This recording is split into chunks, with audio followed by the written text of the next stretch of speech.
లక్ష్మీదేవి ఎక్కడ ఉంటే విష్ణుమూర్తి అక్కడ ఉంటాడు కదా. అందరూ అన్నయ్యతో చెప్పండి మంత్రం చక్కగా. ఓం శ్రీం హ్రీం శ్రీం కమలే కమలాలయే లాలయే ప్రసీద ప్రసీద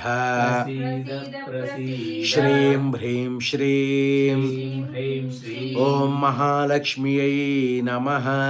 ఓం మహాలక్ష్మ్యై నమః. ఓం శ్రీం హ్రీం శ్రీం ఓం శ్రీం హ్రీం శ్రీం కమలే కమలాలయే కమలే కమలాలయే ప్రసీద ప్రసీద ప్రసీద ప్రసీద శ్రీం హ్రీం శ్రీం శ్రీం హ్రీం శ్రీం ఓం మహాలక్ష్మ్యై నమః. ఓం మహాలక్ష్మ్యై నమః.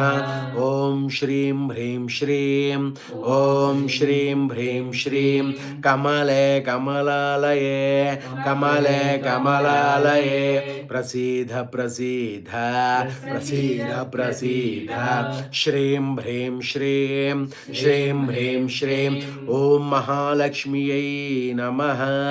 ఓం మహాలక్ష్మ్యై నమః. శ్రీలక్ష్మీ లక్ష్మీ అంబా శ్రీపాదుకాం పూజయామి. హరి